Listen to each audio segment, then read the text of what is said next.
body at rest will remain at rest and a body moving with a uniform velocity will continue to do so until an unbalanced external force is applied on it. ये जो मैंने अभी statement बोली है आपको याद है क्या? यस, न्यूटन्स फर्स्ट लॉ, यानी कि न्यूटन ने कहा कि बॉडी अपनी प्रीवियस पोजीशन को मेंटेन करेगी अगर उस पर नेट फोर्स जीरो हो, और इस टाइप की बॉडी के लिए हम कहते हैं कि it is in the state of equilibrium. So how we define equilibrium is a body is said to be in equilibrium if no net force acts on it. यानी कि जिस तरह ये बुक इस टेबल पर पड़ी है या आपके रूम में कोई भी पिक्चर हैंग हुई भी हो, कोई भी ऐसा ऑब्जेक्ट जिस पर नेट फोर्स ना हो, तो इस तरह की सब बॉडीज इक्विलिब्रियम में होंगी. अदर देन दैट मैं आपसे ये कहूँ कि इक्विलिब्रियम के कॉन्सेप्ट को डीपली समझने के लिए उसकी कंडीशंस का पता होना भी चाहिए. बाय द वे, इक्विलिब्रियम की दो मेजर कंडीशंस हैं. So let's start with the first condition of equilibrium.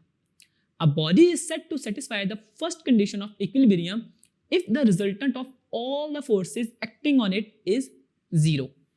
यानी कि नंबर ऑफ फोर्सेस एक से ज्यादा हो सकती हैं बट इनका सम इक्वल टू जीरो होगा. और इसमें भी हर बार की तरह book lying on the table, picture hanging in the wall वाली एग्जांपल आप दे सकते हैं. मैथमेटिकली इसको आप इस तरह लिखेंगे कि F1 plus F2 plus F3 up to so on is equal to zero, और इनके सम को हम ग्रीक लेटर सिग्मा से भी रिप्रेजेंट करते हैं, यानी कि summation of F is equal to zero. और इसको आप in terms of component of forces में भी लिख सकते हैं. कि आप summation of F of X is equal to zero और summation of F of Y is equal to zero भी लिख सकते हैं, क्योंकि तमाम कंपोनेंट जीरो होंगे तब ही तो टोटल फोर्स या नेट फोर्स जीरो होगी. अब फर्स्ट कंडीशन ऑफ इक्विलिब्रियम के बाद हम सेकंड कंडीशन ऑफ इक्विलिब्रियम देखते हैं, जो कि है a body is said to satisfy the second condition for equilibrium if the resultant torques acting on it is zero. And mathematically हम इसको summation of tau is equal to zero भी लिख सकते हैं. अब सवाल यहाँ पे ये पैदा होता है कि first condition of equilibrium enough नहीं थी किसी बॉडी के इक्विलिब्रियम स्टेट को डिफाइन करने के लिए. तो आए इसका जवाब हम एक एग्जाम्पल से देखते हैं. जैसा कि आप अपनी बुक की फिगर 4.30 में देख भी सकते हैं कि फर्स्ट ब्लॉक पर फोर्सेस इक्वल एंड ऑपोजिट थी इन द सेम लाइन. तो फर्स्ट कंडीशन इसमें इनफ थी इसके इक्विलिब्रियम स्टेट को डिफाइन करने में.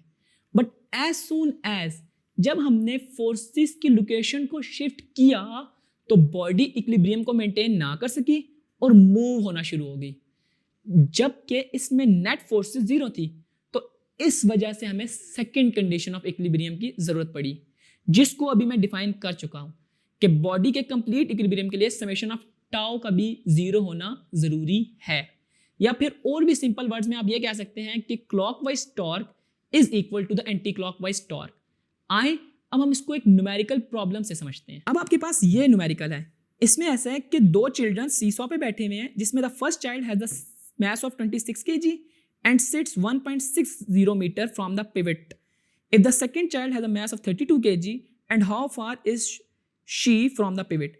आपने इसमें ये बताना है कि ये जो चिल्ड्रन है ये पिवट पॉइंट से कितना दूर है. यानी कि आपके पास जो इस चिल्ड्रन से लेके इस पिवट पॉइंट तक का जो डिस्टेंस है, जिसको मैं R1 कह दूं, वो इक्वल है 1.6 मीटर के, और आपने यहाँ से लेके यहाँ तक यानी कि R2 फाइंड करना है. इस चाइल्ड का वेट है 26 किलोग्राम और इस चाइल्ड का वेट है हमारे पास 32 किलोग्राम्स. तो according to second condition of equilibrium हमारे पास जो एंटी क्लॉकवाइज टॉर्क और क्लॉकवाइज टॉर्क आपस में एक दूसरे के इक्वल होंगे. तो हमारे पास सेकंड कंडीशन ऑफ इक्विलिब्रियम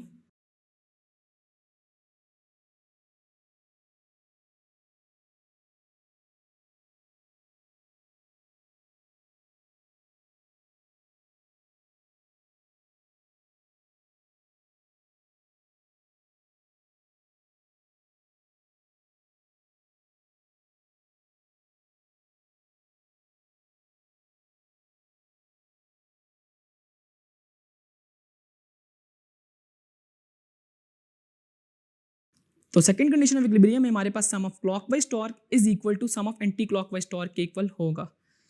यानी कि हमारे पास जो इस जगह पे F क्रॉस R1 है वो F क्रॉस R2 के इक्वल होगा. यहाँ पे मेरे पास F जो है वो W1 को शो कर रही है और F यहाँ पे जो है इसको हम F1 और F2 कह देते हैं, जो कि W2 को शो कर रही है. W1 निकालने के लिए आपको इसके मैस को 26 जो है इसको जी के साथ मल्टीप्लाई जो कि 10 होता है, मल्टीप्लाई करना होगा जो हमारे पास 260 न्यूटन आ जाएगा, और W2 हमारे पास 32 को जब हम 10 से मल्टीप्लाई करेंगे तो 320 न्यूटन आ जाएगा। R1 मेरे पास 1.60 मीटर है और R2 मैं यहाँ से फाइंड कर लूँगा by putting this value in the above formula. तो आइए इनको पुट करते हैं कि 260 multiply by 1.6 is equal to 320 multiply by R2। तो मेरे पास जो R2 है वो इक्वल होगा 260 मल्टीप्लाई बाय 1.6 ओवर 320, जो कि इक्वल होता है मेरे पास 1.3 मीटर्स के। हमारे पास यूँ पिवट पॉइंट से लेके सेकंड चाइल्ड तक का डिस्टेंस आ गया। अब हमारे पास इसका जो सेकंड पार्ट था न्यूमेरिकल का वो ये था कि what is the FP of the supporting force exerting by the pivot. अब अपने ये एफपी फोर्स निकालनी है जो कि वर्टिकल फोर्स है। तो इसमें हमारे पास फर्स्ट कंडीशन ऑफ इक्विलिब्रियम है जिसमें हमारे पास upward forces is equal to downward forces होंगी। हम लोगों ने इसमें एक चीज़ और भी अज्यूम की हुई है कि जो हमारा सी सॉ है इसका नेग्लिजिबल मैस है, यानी कि इसका मैस हम जीरो कंसिडर कर रहे हैं। सो फॉर दैट पर्पज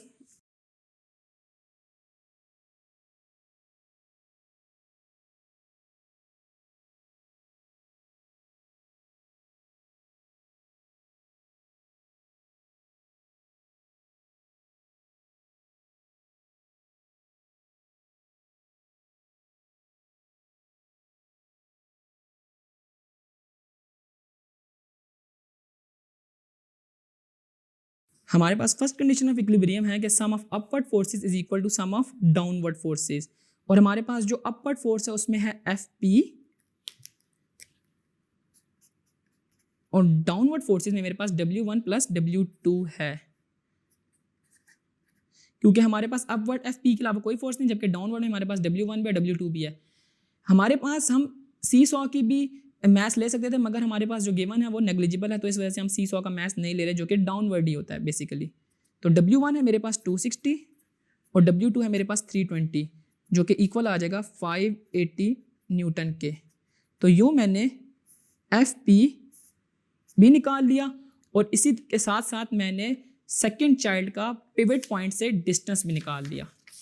तो यूँ आपने न्यूमेरिकल प्रॉब्लम के जरिए first and the second condition of equilibrium को समझ लिया। आए अब कुछ स्टेट्स ऑफ इक्विलिब्रियम के बारे में स्टडी करते हैं।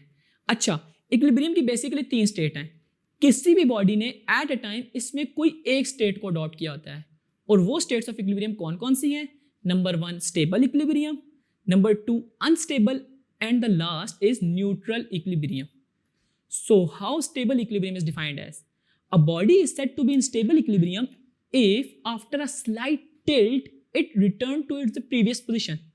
For example, you know, अब ये जो बुक हमारे पास स्टेबल पर पड़ी है, अगर मैं इसको अपनी प्रीवियस पोजीशन से उठाऊं, उसको छोड़ दूं, तो अगेन ये अपनी प्रीवियस पोजीशन को अचीव कर लेती है, जो कि स्टेबल इक्विलिब्रियम की एक परफेक्ट एग्जांपल है। While on the contrary, हम अनस्टेबल इक्विलिब्रियम को बिल्कुल इससे ऑपोजिट डिफाइन करते हैं। Like if a body does not return to its previous position when sets free after a slightest tilt, it is said to be in unstable equilibrium.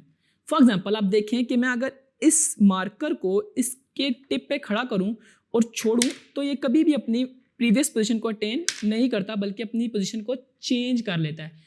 तो it is also an good example of unstable equilibrium. Last state of equilibrium है neutral equilibrium, और इसको कैसे define किया जाता है कि if a body remains in its new position when disturb from its previous position, it is said to be a neutral equilibrium.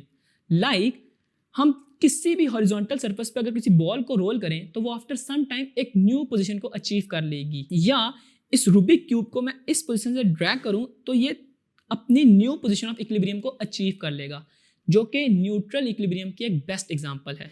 और इसी के साथ हमारे पास स्टेट्स ऑफ इक्विलिब्रियम भी खत्म होती हैं और हम लोगों ने कंडीशंस ऑफ इक्विलिब्रियम के बारे में भी पढ़ लिया। अब हम अपने नेक्स्ट टॉपिक में इस चैप्टर का लास्ट टॉपिक स्टेबिलिटी को पढ़ेंगे।